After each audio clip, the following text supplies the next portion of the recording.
நாங்கள் வேண்டுமானால் வெற்றி பெற முடியாமல் போயிருக்கலாம். ஆனால் அன்றைக்கு அதிமுக வெற்றி பெற முடியாமல் போனதற்கு காரணம் என்ன என்பது தமிழ்நாட்டு மக்களுக்கு தெரியும். நாங்கள் விட்டுக் கொடுக்க தயாராக தான் இருந்தோம். நான் போட்டியிடக்கூட இல்லை என்று சொன்னேன். ஏன்னா நான் பழனிசாமியை ஏற்றுக்கொள்ள முடியாது. எங்கள் கட்சியை சேர்ந்தவர்கள் போட்டியிட விரும்பினால் போட்டியிட என்று சொன்னேன். அது நயினார் நாகேந்திரனுக்கு சொல்லிக் கொள்கிறேன். அன்றைக்கு அமித்ஷா அவர்கள் தான் எல்லோரையும் ஓரணியில் இணைக்க வேண்டும் என்று முயற்சி செய்தவர்கள். எனக்கு சொல்றாரு தவிர அமித்ஷா அப்படிலாம் சொல்லலைன்னு. அமித்ஷா அவர்கள் அந்த முயற்சி எடுத்தார்கள். அது தெரியும். இங்க யார் எனக்காக பேசியது அப்பதான் நயினார் நாகேந்திரனுக்கு செலக்டிவ் அம்னீசியாவா இல்ல தூக்கத்தில் இருந்தாரான்னு தெரியாது.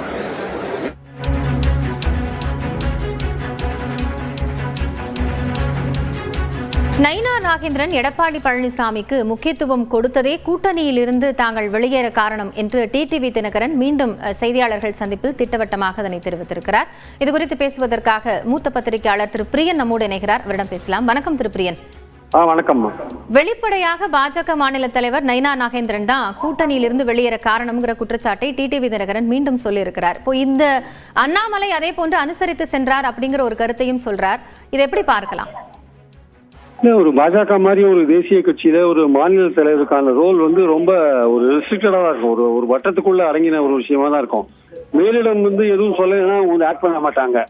அதனால இந்த பாயிண்ட்ல நயினார் நாகேந்திரன் ஏன் டிடிவி தினகரன் அலட்சியப்படுத்தினார் அல்லது ஓபிஎஸ் அலட்சியப்படுத்தினார் அப்படின்னா அதுக்கு மேலிடம் அவங்க ஏதாவது டைரக்ஷன் கொடுத்துருப்பாங்க. நீங்க எடப்பாடி சொல்றதை கேட்டு நடந்துக்கோங்க. நீங்க எடப்பாடி தான் முக்கியமான கட்சி, அவர் தான் நமக்கு தேவையானவர், அவர் தான் 19% ஓட்டு வச்சிருக்காரு, அதனால நீங்க கொஞ்சம் இதா நடந்துக்கோங்க, எடப்பாடியோட விருப்பத்துக்கு விரோதமா நீங்க நடந்துக்காதீங்க அப்படின்ற விஷயங்கள் சொல்லியிருக்கலாம். அதனால பிரதமர் இருந்தபோது பார்க்காத இருந்தது அல்லது 30 நினைவு நாளுக்கு டிடிவிக்கு ஓபிஎஸ்க்கு அழைப்பு கொடுக்காம இருந்தது, இதெல்லாம் அந்த பாஜகவுக்கும் தெரிஞ்சுதான் நடந்திருக்குது ஆக்சுவலா. அப்போ பாஜக நயினார் நாகேந்திரன் இண்டிவிஜுவலா அந்த முடிவு எடுத்திருப்பாருன்னு சொல்ல முடியாது. நயினார் நாகேந்திரனுக்கும் டிடிவிக்கும் பழைய காலத்துல அதிமுக இருந்தபோது ஏதாவது கருத்து வேறுபாடுகள் இருந்திருக்கலாம். அதை தொடர்ந்து அந்த கருத்து வேறுபாடு இன்னும் தொடர்ந்து இருந்திருக்கலாம், அது வேற விஷயம். ஆனால் பாஜக மாதிரி ஒரு தேசிய கட்சியில் இருக்கும்போது லோக்கல்ல யாரை எப்படி அனுசரிச்சுட்டு போகணுன்றது பாஜக மேலிடம் கண்டிப்பாக நயினார் நாகேந்திரனுக்கு ஒரு வழிகாட்டுதல் சொல்லியிருப்பாங்க. அதனால இப்பவும் நயினார் நாகேந்திரன் என்ன சொல்றாரு, டிடிவியை நாங்க நாங்களா ஒன்னும் அனுப்பல அப்படின்ற மாதிரி தான் அவர் சொல்றாரு. நாங்க காரணம் இல்லை, நாங்க எல்லாரையும் சேர்க்கதான் முயற்சி பண்றோம்னு சொல்றாரு.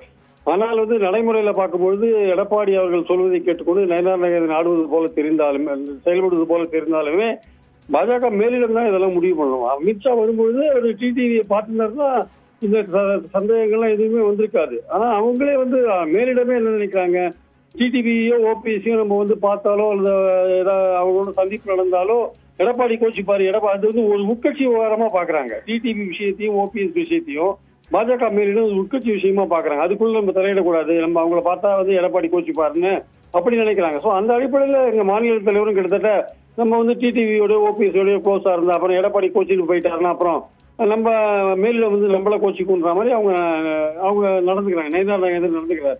ஸோ இதுல ஒருத்தர் சொல்லி ஒருத்தர் பிரயோஜனம் இல்லை. டிடிவி உண்மையிலேயே அவர் என்ன செய்திருக்கணும்னா என்னைக்கு அதிமுக மீண்டும் பாஜக கூட்டணிக்குள்ள வந்ததோ அன்னைக்கே அவர் விலகி இருக்கணும். ஏன்னா எந்த அதிமுக எடப்பாடி தலைமையில் இருக்கிற அதிமுகவே அவரிடமிருந்து மீட்க வேண்டும் என்றுதான் கட்சியை ஆரம்பிச்சிருக்காரு தினகரன்.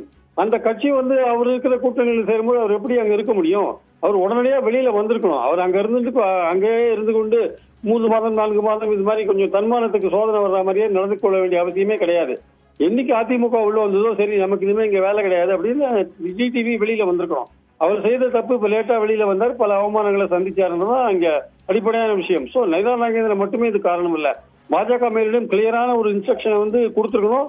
அவங்க இங்க வரும்போது டிடிவி ஓபிஎஸ் அரவணைச்சு நடந்துருக்கணும். அவங்களே நடந்துக்காத போது நயினார் நாகேந்திரன் என்ன பண்ணுவாரு?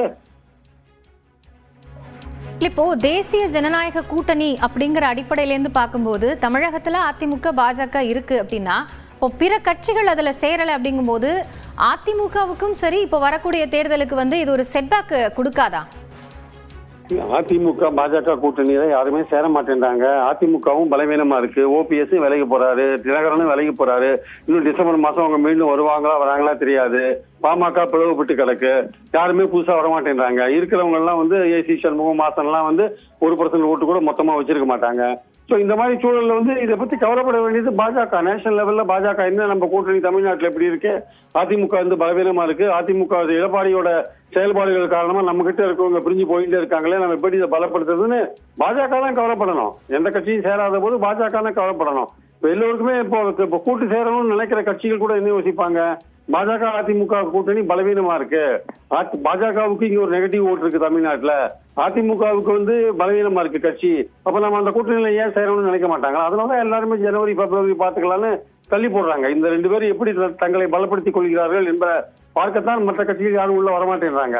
இதுல வந்து பாஜக மேலிடமும் கொஞ்சம் இருக்கிறவங்களை விடாதபடி பாத்துக்கணும். ஆக்சுவலா அவங்க தினகரனையும் ஓபிஎஸ்ஸையும் வந்து அவங்க கைகழுவியோட காரணம் என்ன, மேலிருந்து அமித்ஷா வந்து கூப்பிட்டு சந்திச்சாருன்னா அவங்க ஏன் வெளியில போறாங்க, அவங்க சந்திக்காத இருந்த போது நயினார் நாகேந்திரனுக்கு ஒரு தயக்கம் வருது, நம்ம எப்படி என்கரேஜ் பண்ணலாமா வேண்டாமா, எடப்பாடி கோச்சு பாரா இல்லையான்னு சந்தேகம் வருது. ஸோ மொத்தத்துல பார்க்கும்பொழுது எடப்பாடியோட செயல்களால கூட்டணியும் பலவீனப்படுது, அந்த கூட்டணியில் யாரும் வந்து சேர மாட்டேன்றாங்க.